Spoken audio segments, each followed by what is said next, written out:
যে মেয়েকে বিয়ে করবেন এমনকি তার দিকেও চোখ তুলে তাকান না। এমনকি বিয়ে হওয়ার পরেও কিছু কিছু মুসলিম সংস্কৃতিতে আমরা এতই ধার্মিক যে আমরা কোরআনের চেয়েও বেশি ধার্মিক, আমরা রাসূল সাল্লাল্লাহু আলাইহি সাল্লামের সুন্নাহ থেকেও বেশি ধার্মিক।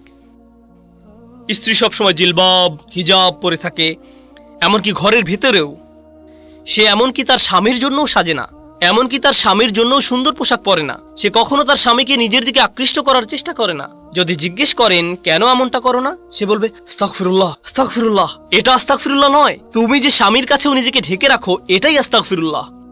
কারণ নারী পুরুষের সম্পর্ক যদি সৌন্দর্যমণ্ডিত না হয়, হালাল সীমার ভেতরে সম্পর্ক যদি হালালের ভেতরে সুন্দর না হয়, তখন শয়তান পুরুষ মানুষটির অন্তরে কুমন্ত্রণা দেওয়ার সুযোগ পেয়ে যায়। সে বলবে তুমি যা চাচ্ছ তা বিয়ের সীমার বাহিরে পাবে। বুঝতে পারছেন? আল্লাহ আযজা ওয়া জাল্লা কোরআনে এই সুন্দর সম্পর্কের সংরক্ষণ করেছেন যেন বিয়ের ভেতরে সম্পর্কটা সুন্দর এবং রোমান্টিক থাকে। কিভাবে তিনি এটা করেছেন? আল্লাহ আযজা ওয়া জাল্লা একই সূরায় বলেন, তিনি বর্ণনা করেন, ইয়া বানি আদমা খুযু যিনাতাকুম ইনদা কুল্লি মসজিদ। হে বনি আদম, তোমরা প্রত্যেক নামাজের সময় সাজসজ্জা পরিধান করে নাও। পরবর্তী আয়াতে তিনি বলেন, কুল মান হাররামা যিনাতাল্লাহ, বলো কে হারাম করেছে আল্লাহর সৌন্দর্য উপকরণ। এখান থেকে আমরা শিখতে পারি আল্লাহ এই সৌন্দর্য সবসময় ঢেকে রাখার কথা বলছেন না। আল্লাহ বলছেন এই সৌন্দর্য প্রদর্শন করার জন্য উপযুক্ত জায়গা আছে, এর জন্য উপযুক্ত পরিবেশ রয়েছে।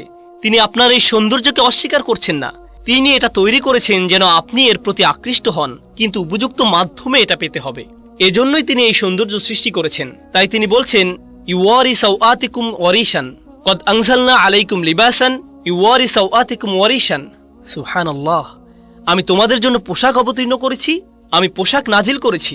আল্লাহ এই আয়াতে বলছেন পোশাকও কোরআনের মতো, ওহির মতো আল্লাহর নাজিলকৃত একটি উপহার। যেভাবে আমরা কোরআনকে সাজাই সেভাবে আমাদের সুন্দর পোশাক পরিধান করার কথা, শালীন কিন্তু সুন্দর পোশাক, যেন এটি আমাদের কদর্যতাকে ঢেকে রাখে। এরপর তিনি বলছেন ওয়ারিশান, পোশাক দিয়েছি তোমাদের শোভা বর্ধনের জন্য।